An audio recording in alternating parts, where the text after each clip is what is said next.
This is part 5 of Did You Know that President Ronald Reagan is a snake oil salesman and the U.S. Congress committed fraud in passing the 1981 Tax Cuts and the Tax Reform Act of 1986. And I left off on the previous video here with Reagan going on television and explaining to people about the 19 Reform Act of 1986, which was supposed to have 3 tax brackets. I was got down to here, but before we go into the Tax Reform Act of 1986, we're going to take a look at that in a minute. But I would like to mention here before we do that some of Reagan's false statements. And let's lift this up a little bit here. Okay, hold it. Now, in his first inaugural address, January 20, 1981, here's what he said. For decades, we have piled deficit upon deficit, mortgaging our future and our children's future for the temporary convenience of the present. Is that true? No. It sounds true, but it's not true. Let's go to this graph right here. Can we move it up? Oh, there it is. Now I'm going to go back here 3 decades to Eisenhower. It was more important to him to balance the budget than cut taxes. Now, the top rate right here was 91%. What was the purpose? To pay down the cost of World War II and the Korean War. Now, did he add to the deficit? No. He paid down the deficit. He didn't complain about the 91% tax top rate. Reduced national debt. Well, where did they pile deficit upon deficit? The last 20 years here, the debt was kept under 40, between 30 and 40. It never went up. Now, it's true that the national debt increased here, but so did the size of the government. Gross domestic product grew. It's only when debt to GDP goes up are you going in the wrong direction, because your debt is increasing faster than your gross domestic product. Now, what Reagan accused these other presidents of doing, he did himself. He added deficit upon deficit every year, mortgaging our future and our children's future for the convenience of the president. Now, Reagan preferred cutting taxes to balancing the budget. He was just the opposite of Eisenhower. The 70% tax bracket here was too high for Reagan. He cut it to 50 here, and he cut it all the way down here to 28. He put himself first. And you can see here as a result, the national debt has skyrocketed since then. Now I'm going to go to this. Well, this proves that what Reagan said is wrong, and what he accused other presidents of doing, he's guilty of. Now, without seeing this chart, you might believe the statement by Reagan because it sounds true. Let's go to the next. If we can just reduce these a little bit, because I want to a little bit more, so I can get this whole thing in here. Okay, no, one more. Oh, well, okay. Let's go up here. We have to come back up here. We're having a lot of trouble here. Okay, that's good. That's pretty good. Now, we're talking about the false statements made by Reagan here. This is another one. In the State of Union address, January 26, 1982. He said, higher taxes won't mean lower deficits. Raising taxes won't balance the budget. Is that true? No. President Reagan added two higher marginal tax rates, 36 and 39.6, and lower deficits. Here are the figures. Let's go up one more. There. In 1992, now this was 1 year before Reagan became president, the deficit was $290.3 billion, budget deficit. Well, he became president in 1993, and he added the two higher tax rates to the tax code. And look at here, he lowered the deficit, $255.1 billion. In 1994, he lowered it again, $203.2 billion. In 1995, he lowered it again, $164 billion. Again, in 1996, lowered the deficit again to $107.4.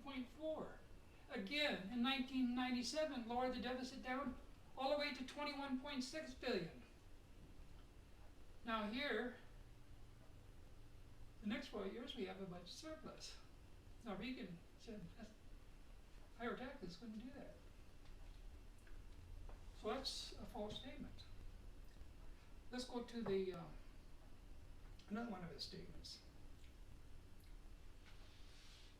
Reagan's address on tax and budget legislation. Now this is August 16, 1982. Here's what he said. We have to realize that inflation is a tax. Government profits by inflation, but indexing will put a stop to that. Now this statement shows that he is anti-federal government. First of all, inflation is not a tax.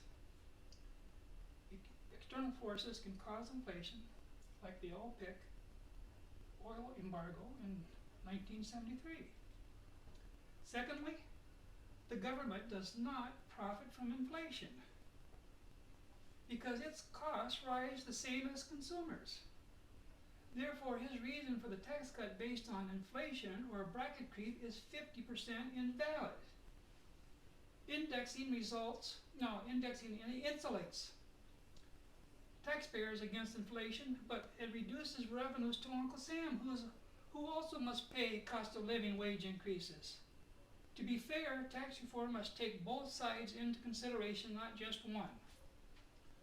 Now I'm going to go to Reagan's next false statement here.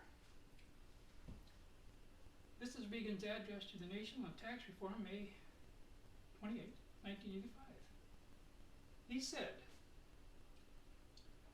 his tax cuts help trigger falling inflation, falling interest rates, and the strongest economic expansion in 30 years. Now, is that true? Not exactly. The end of the 1979 oil crisis and the steep fall in the price of a barrel of oil was the main reason for falling inflation and interest rates. He left that out of the equation. Yes, cutting taxes contributed to economic growth, but what he failed to mention, his tax cuts helped create the biggest increase in federal deficits since World War II. Okay, Reagan's remarks. Signing the Tax Reform Act in 1986, now this is October 22, 1986. He said, when our founding fathers designed this government of, by, and for the people, they never imagined that what we have come to know as the progressive income tax.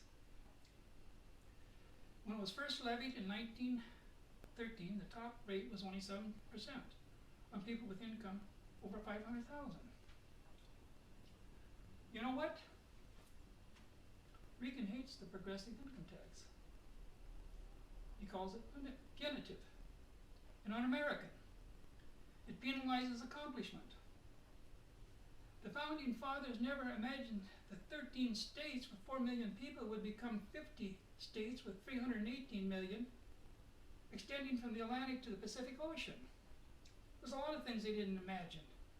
Henry Ford never imagined his Model T Ford with 20 horsepower would become a Ford GT with 550 horsepower in 2005. What happened? No, oh, we had a little malfunction there. Okay, did you get that? Ford never imagined his Model T Ford with 20 horsepower become a Ford GT with 550 horsepower in 205.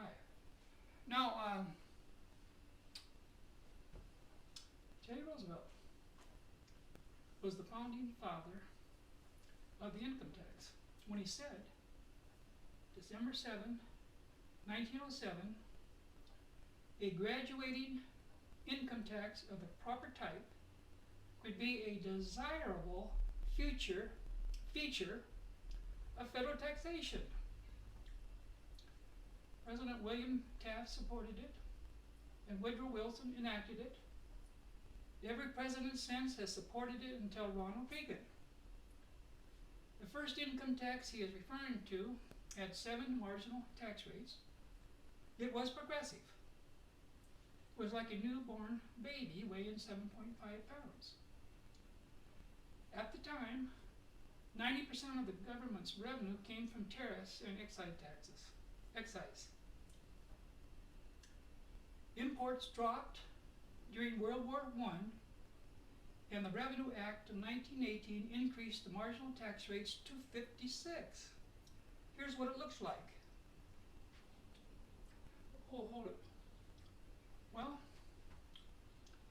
the bottom rate here was 6%, an income from 0 to 4,000. And there are increases here of 1% every 2,000. At the bottom, most of these. Now let's go up. We see there's 56 marginal tax rates there. Now the top rate here was 77%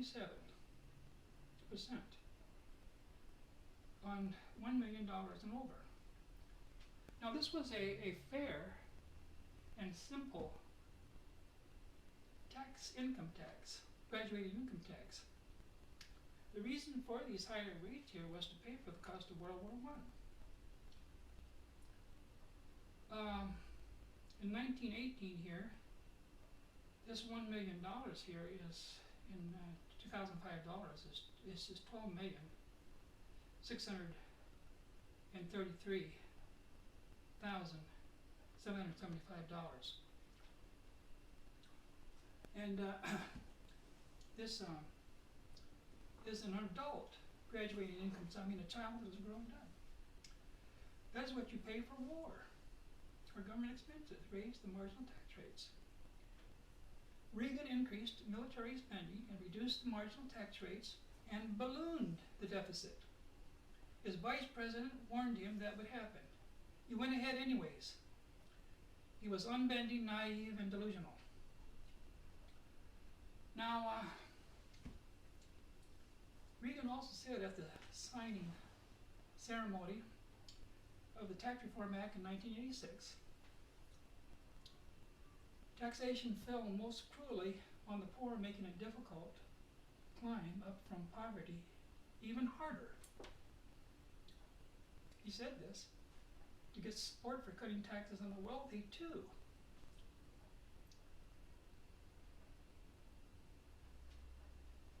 Okay, I missed the word here. If he wanted to help the poor, he would have frozen the minimum wage here at $3.25. He would not have frozen the minimum wage at $3.25 an hour for 8 years. It also rings a little hollow, to use one of his phrases, to include unemployment benefits, in gross income and subject to taxation. The repeal of the political contribution tax credit was anti-democratic.